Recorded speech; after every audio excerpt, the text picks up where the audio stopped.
You're all welcome to today's deep news analysis. This is not noise. This is not rumor. This is one of the most serious legal turns Nigeria has seen in a long time. Before we go deep, please subscribe, like this video, and turn on your notification bell so you don't miss important updates like this. This channel breaks it down calm, clear, and real. Now let's get straight into it. For months, one name has stayed in the headlines. Nnamdi Kanu. On 20th of November, Nnamdi Kanu was sentenced to life imprisonment. After that judgment, he was moved to Sokoto prison. That single decision sent shockwaves across Nigeria. Supporters saw it as too heavy. Critics saw it as final. Many Nigerians did not even understand how the case reached that point so fast. But while arguments were flying inside the country, something deeper was building outside Nigeria. International legal observers began to study the case closely. Human rights groups started raising questions. Foreign media outlets quietly reviewed court documents and timelines. What they found was troubling. The concern was not emotional. It was not political. It was legal. They pointed to procedural errors in how the case was handled. Errors that, under international legal standards, cannot be ignored, especially in a case that ends with life imprisonment. At the center of these concerns was Justice Omotosho. At first, the Nigerian system appeared unmoved. There was no public response. No urgent clarification. No official explanation.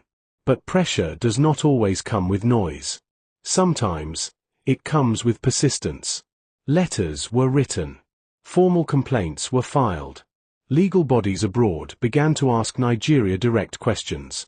Was due process fully followed? Were all legal safeguards respected? Was the judgment reached within proper judicial boundaries? These questions refused to go away. As weeks passed, the pressure increased. The case stopped being just a Nigerian matter. It became an international legal concern.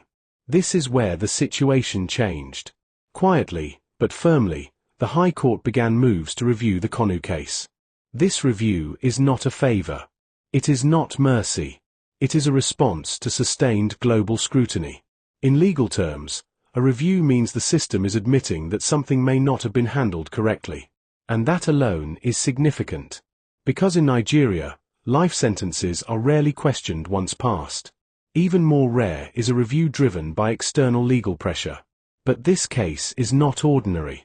The attention it has drawn is forcing the judiciary to look inward, to recheck records, to revisit procedures, to ask uncomfortable questions.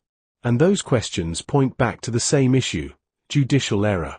Reports circulating among legal circles suggest that the errors linked to Justice Omotosho are not minor. They are described as fundamental. Errors that strike at the heart of fair trial standards. That is why this review matters. It signals that the case may not be as closed as many believed. It signals that the life sentence handed down on November 20th is now under legal scrutiny. It signals that global pressure can still influence accountability. For Nigerians watching closely, this development changes the tone of the conversation. The issue is no longer only about Nnamdi Kanu's actions or beliefs. It is now about how justice was delivered. And justice, once questioned, must be defended with facts, not authority. This review also raises a bigger issue for the Nigerian judiciary. If errors are confirmed, it will expose weaknesses that go beyond one case. It will raise concerns about consistency, independence, and adherence to legal standards. That is why this moment is sensitive. The High Court's decision to review the case did not come from public protest alone. It came from sustained, structured, and documented international pressure. Pressure that Nigeria, as part of the global legal community, cannot simply ignore. For now, the review process has begun. Documents are being re-examined. Legal steps are being retraced. And as this happens, one reality is clear.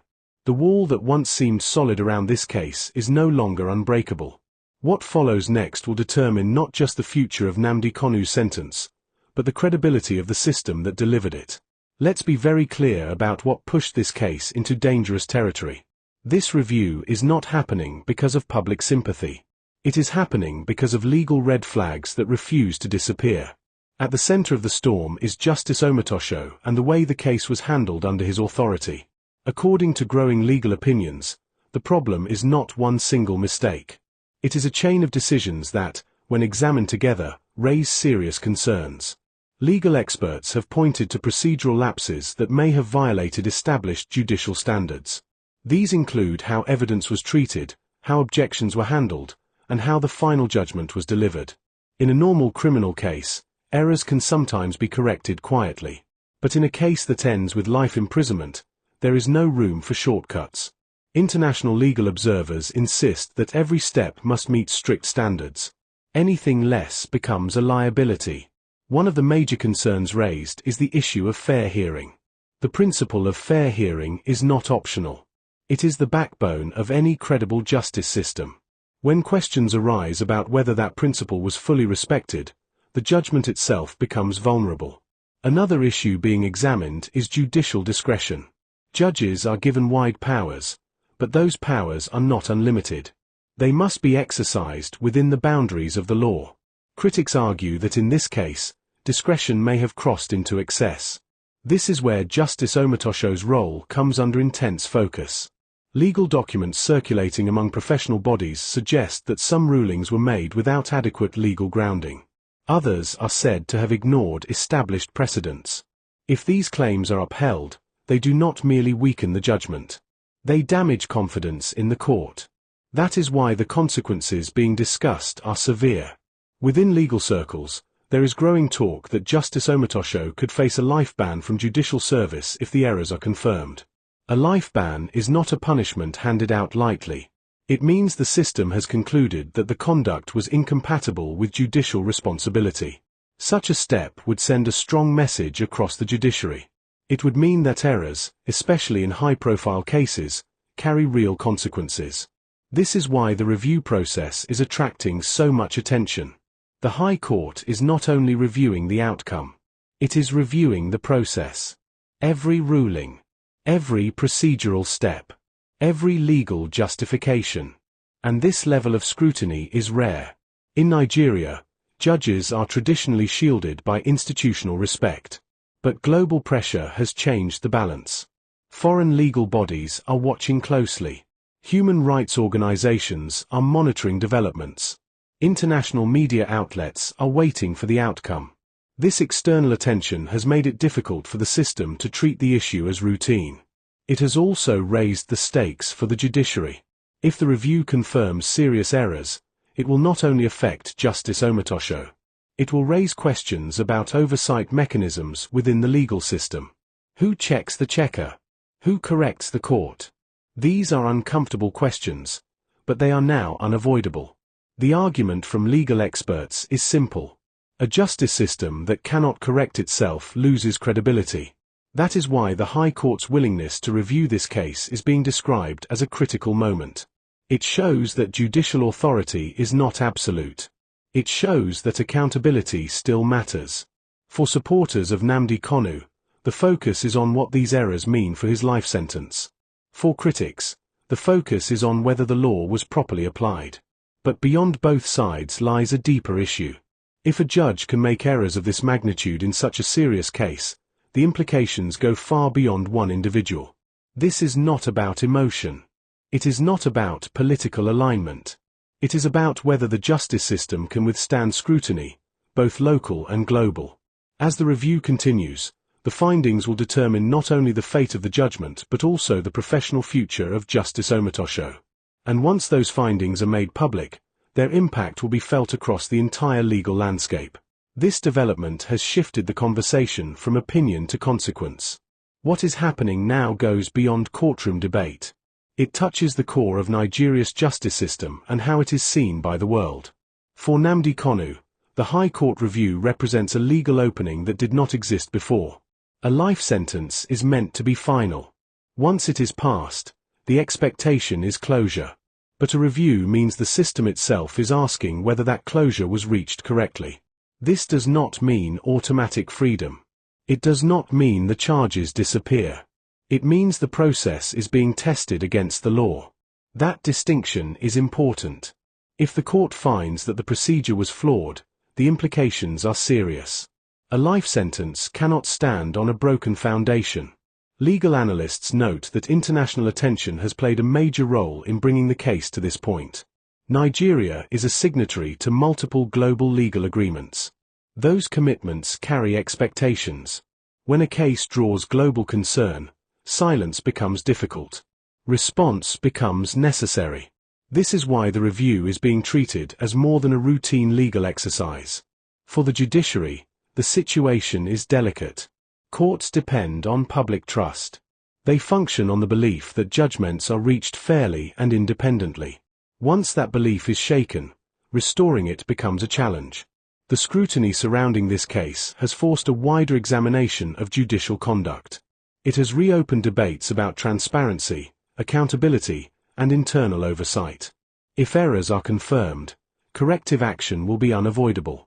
That action may involve setting aside parts of the judgment. It may involve retrial considerations. It may also involve disciplinary measures. Each option carries weight. The possibility of sanctions against a sitting judge is not common in Nigeria. When it happens, it sends a message across the system. It tells other judges that decisions will be examined, not just accepted. It reinforces the idea that authority must answer to law. For the Nigerian public, this moment has become a reference point. Many citizens feel disconnected from the justice system. Cases often appear distant, complex, and final. This review has pulled the system into public focus. It has reminded Nigerians that legal processes can be questioned through lawful means. It has shown that pressure, when structured and sustained, can lead to institutional response. At the same time, expectations must remain realistic. A review does not guarantee a reversal. It guarantees examination. The outcome will depend on evidence, legal interpretation, and judicial courage. International observers will measure Nigeria's response carefully. They will assess whether the system protects itself or corrects itself. That assessment will influence future engagement, trust, and cooperation. This is why the stakes are high. The way this review is handled will either strengthen or weaken confidence in Nigeria's judiciary. It will signal whether errors are addressed openly or managed quietly. For Nnamdi Kanu, the result will define the next phase of his legal journey. For the courts, it will define their credibility. And for the country, it will define how justice is perceived. This case has already moved beyond personal narratives. It now represents a test of institutional integrity. The High Court's actions in the coming period will be studied closely. Every ruling will be analyzed. Every decision will be weighed. There is little room for missteps. In moments like this, the justice system is not judged by its words but by its actions. Whether the review leads to correction or confirmation, the process itself will leave a lasting mark. It will influence how future cases are handled. It will influence how judges exercise discretion. It will influence how Nigerians view the courts. The outcome may settle this case, but the questions it has raised will continue to shape legal conversations long after the final decision is made. As the review process moves forward, attention is now fixed on how the judiciary will manage the next steps. Legal procedures are being followed carefully, because any mistake at this stage would attract even more scrutiny. The High Court understands that this review is not only for local consumption. It is being watched beyond Nigeria's borders. One key issue is timing. Delayed justice can weaken confidence, but rushed decisions can damage credibility. The court must balance speed with accuracy. Another focus is documentation. Every ruling made during the original trial is now under examination. Court records, legal reasoning, and procedural compliance are being reassessed line by line. This level of review is rare in cases of this magnitude. It shows that the system is under pressure to demonstrate seriousness and independence. For legal professionals, this moment is already influencing discussion across the country. Lawyers are debating standards. Judges are paying attention. Law students are studying the implications. The message is clear. Judicial decisions are no longer shielded from review simply because they are final. At the institutional level, this case may lead to broader reforms. There are increasing calls for stronger internal review mechanisms within the judiciary. Some experts argue that clearer checks could prevent similar controversies in the future. Public response has also evolved. Initial reactions were emotional and divided. Now, the conversation is becoming more focused on legal process and accountability. This shift matters. It reflects a growing demand for systems that work transparently, not quietly. Citizens are asking how justice is delivered, not just who it affects. As for the international community, the expectation is consistency. Nigeria's response will be compared with global legal standards. Any outcome seen as defensive or dismissive could attract criticism. On the other hand, a process that shows fairness and correction could strengthen Nigeria's legal standing. That is why every move counts. The review is no longer just about revisiting a sentence. It is about demonstrating whether the justice system can respond to pressure with integrity. The final outcome will shape legal trust for years to come. It will influence how sensitive cases are handled in the future. And it will remain a reference point whenever questions of judicial conduct arise. What happens next will define more than one case. It will define how justice is measured in Nigeria.